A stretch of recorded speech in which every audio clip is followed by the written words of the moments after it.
పరిశుద్ధ గ్రంథం నుండి కీర్తనలు 129వ అధ్యాయం చదువుకుందాం. ఇప్పుడు యేసయ్యా, నీకే స్తుతులు, స్తోత్రాలు, వందనాలు తండ్రి. ప్రభువా, ప్రతిరోజు మేము నీ వాక్యం వినిచుండగా ప్రభువా, మమ్మల్ని తండ్రి నీ వెలుగులో నడిపిస్తున్న విధానమునకై నీకు వందనాలు చెల్లిస్తూ యేసయ్య పరిశుద్ధ నామం అడిగి వేడుకుంటున్నాం మా తండ్రి. ఆమెన్.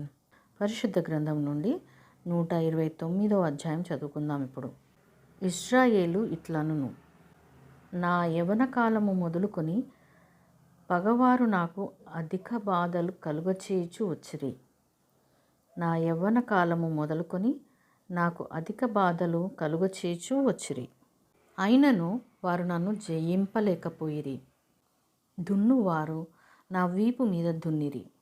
వారు చాళ్లను పొడుగుగా చేసిరి. యెహోవా న్యాయవంతుడు. భక్తిహీనులు కట్టిన త్రాళ్ళు ఆయన తెంపియున్నాడు.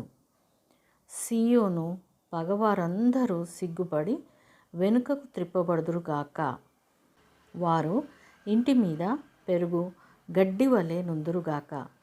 ఎదుగక మునుపే అది వాడిపోవును. కోయువాడు తన గుప్పిలినైనను, పనలు కట్టువాడు తన ఒడినైనను దానితో నింపుకొనడు. దారిన పోవారు యెహోవా ఆశీర్వాదం నీ మీద నుండునుగాక. యెహోవా నామమున మేము దీవించుచున్నాము అని అనకయుందురు. దేవుడు తన పరిశుద్ధ వాక్యమును మనందరి వినికిడిలో ఫలింపచేయునుగాక. ఆమెన్.